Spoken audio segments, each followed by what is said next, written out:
splint, please. All right, let me get that for you. Oh, yeah, he's definitely one. Listen, why are you paying cash? Yeah, you all right now? I gotta ask you this. It's just a matter of national security. I'm an important person now. Is there a reason you're paying with cash? It's only a couple dollars. I just usually pay cash when it's, you know, not very much money. Yeah. Why? I mean, I don't understand how that's any of your business. But I mean, privacy is not what America's about. I mean, I've got to report you to Homeland Security. Are you on meds? No, this is the new Homeland. I mean, the TSA sticks their hands down your pants. I mean, I just think you're acting kind of weird. I just want a cup of coffee. All right, yeah, and I mean, with the inflation, it's actually $5 for a cup of coffee. Do you have some more money? I get a cup of coffee, just regular. It's like a medium. Sure, medium. Anything else? I'll get a cookie too. You'll get a cookie? All right, sure, I'll get that for you. It's a cookie. My God, there's a lot of terrorists. Hold on a minute. Can you pay with a credit card, please? I don't know if I have enough in my account, so I'm just going to pay cash. Actually, I have a couple 20s here, so I'm just going to give you a 20. Is that cool? Oh my God, they're everywhere. Oh, they're everywhere. Oh, hold on. I gotta get myself together. I'm Jack Bauer, Jack Bauer. Can you get my change? Can I have that? Thanks. You cool? You're being watched. The Homeland's keeping you safe, okay? By who? Just get out of here. You're lucky. You know, it's a pretty big boost to my ego to realize I'm a good guy because I spy on everybody.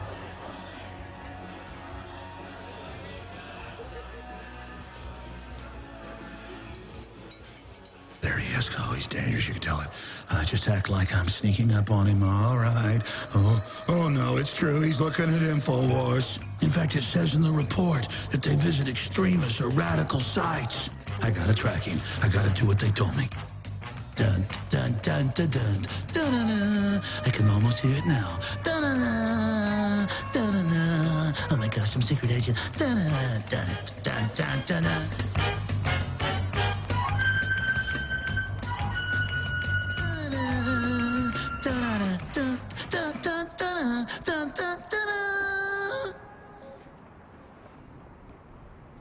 Oh man, I'm brave. I'm just like those guys on TV. Yes, FBI. I've got him. He bought coffee with cash, and he was using a proxy server to search the web. Yes, I've got one of them. He's definitely a terrorist.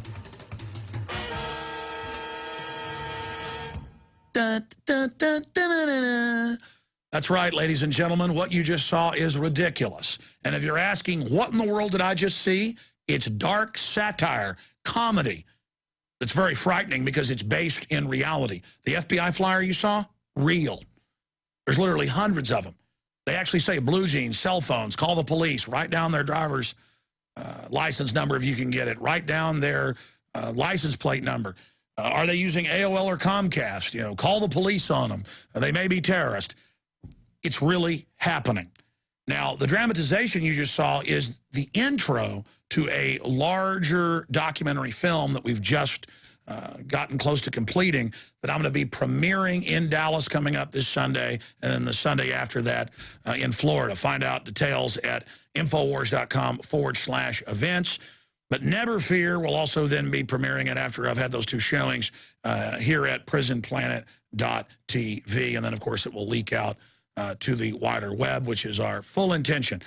But yes, this is absurd. So is the TSA sticking their hands down our pants while the government openly gives Libya over to al-Qaeda, and Israel uses al-Qaeda groups to attack Iran, and NBC News runs headlines admitting it. I got to give my rights up, but al-Qaeda works for the government and got the underwear bomber on the plane. I mean, it's crazy. The documentary's almost done. I'm trying to come up with a name right now, or I'd tell you the name. And, of course, folks that are there in Dallas and Orlando will know the name and see it first. So hope to see you there. And if not, keep watching here at PrisonPlanet.tv. And we have a 15-day free trial running right now as well with the nightly news, 7 o'clock Central, and the radio show archives, all my films, and much more right here at PrisonPlanet.tv. ask yourselves, what are you doing in this time of great challenge? What are you doing to unlock minds? Go to INFOWARS.com and PrisonPlanet.tv for the latest headlines and cutting-edge information.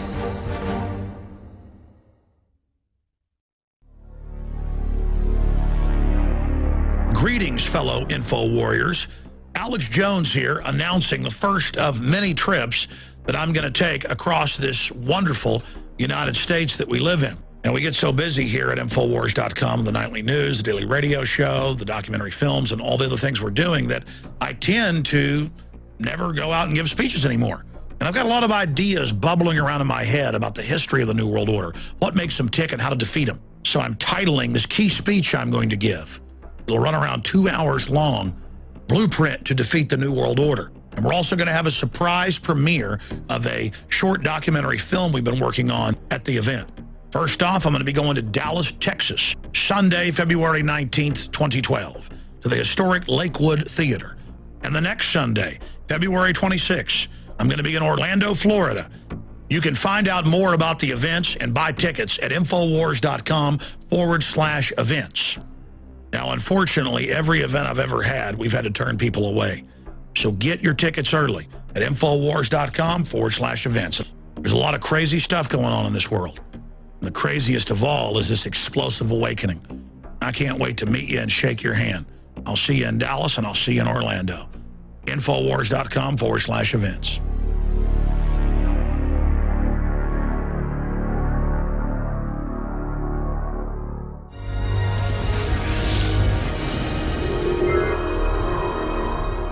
We are back from break. Of course, as you know, the whole media portrayal has always been that supporting the troops means supporting any neocon candidate who's ready for another war, supporting anyone who will always go for more empire overseas.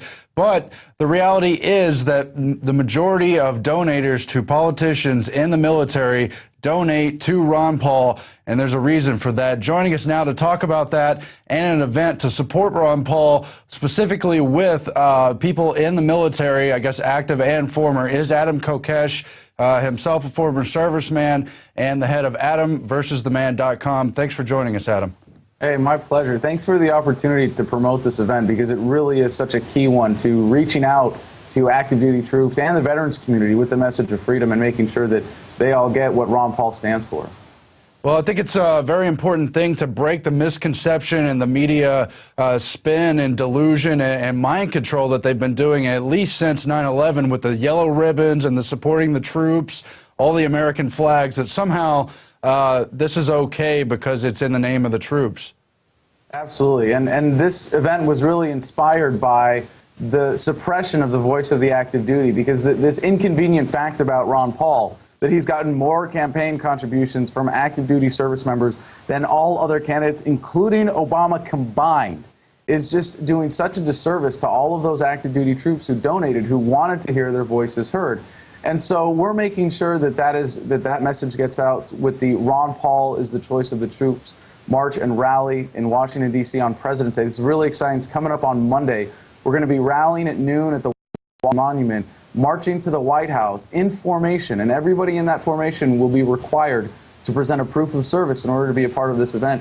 We're going to do our dress right dress and be right there in front of the White House before we do an about face and a symbolic gesture of repudiation of our president's foreign policy. We are going to turn our backs to the White House, and we're going to hold a flag folding ceremony and have a folded American flag as you would at a soldier's funeral, and render a hand salute and hold it for as many seconds as troops have died since Obama took office, both abroad and by suicide, and then march back to the Washington Monument. So we're very excited to be creating this visual. We're very excited for the opportunity to show that that parallel is there in the veterans community, as there is among the active duty for this. But also, I'm really excited to be providing an opportunity for active duty troops to be talking amongst each other, to be reaching out to each other with this message about questioning our current foreign policy. And it's such a disgrace that military regulations are set up in such a way that the voices of the troops aren't allowed to be heard unless they're serving as props for the president when he gets off Marine One, or when Ben Bernanke wants to use the troops at Fort Hood as backdrop for his speech about his economic shenanigans, about what he's doing with the Federal Reserve. I mean, it's disgusting to see how disrespected the troops are in reality compared to the rhetoric, compared to the yellow ribbons. And so yeah, they're all supposed to shut up, but presidents who didn't even serve, or who did monkey service where they were on paper serving but didn't even really show up for training or anything, right, they're supposed to speak for what we're doing. Ron, and even among those token veterans, those who joined the Texas Air National Guard or whatever the case was, simply to be able to check that box, they're all out of the race now.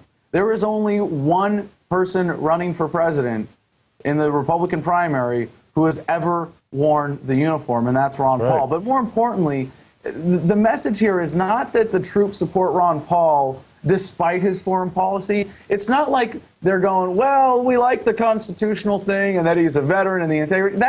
Those are side benefits.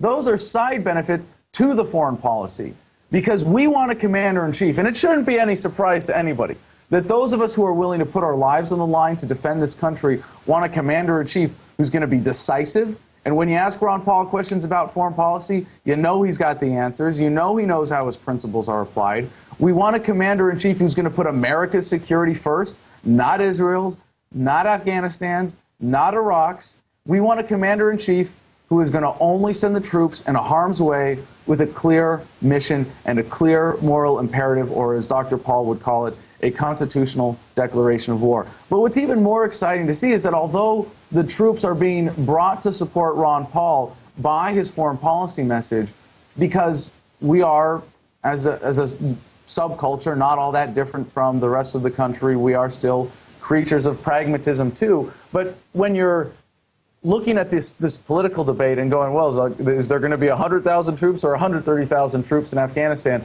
Do I want to be the 130,000th guy that deploys just to die for a politician's mistake? You know, that's the kind of question the troops are asking. When you have your life on the line, you're really motivated to find out what a better foreign policy might be. And they're coming to this message, but they're really coming to it because of the foreign policy, because they don't want to be the last person to die for a mistake or for a lie or for a foreign policy. For a mistake, Adam. You talk about making clear decisions. Do you remember the presentation where they said the key to winning Afghanistan is deciphering this map with hundreds of points, with terrorism interconnected with the drug smuggling, with the troops not even knowing what side they're working on? All these things. How can we fight a war that way, even if it is just? Well, when you're out in the field every day, I mean, I can tell you, and you're risking your life every day, and something strikes you funny, you know, and you go, wait a second, maybe we shouldn't be here. Maybe we're creating enemies faster than we can kill them. It really propels you to go all the way down the rabbit hole. And when the troops hear Ron Paul's foreign policy message, and they hear the principles behind it, the golden rule being applied to our foreign policy, as Ron Paul was famously booed for at the debate in South Carolina, they see the same thing in terms of domestic policy. And they're more compelled than the average American, who might be getting along happy-go-lucky every day, to speak out, to question things.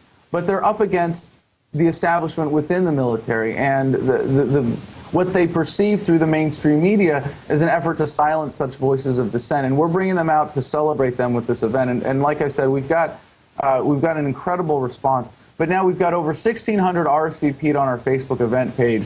And, you know, if that comes out to 500 in our actual formation of veterans and active duty troops, that would be incredible. And the visual would be epic and create something that the main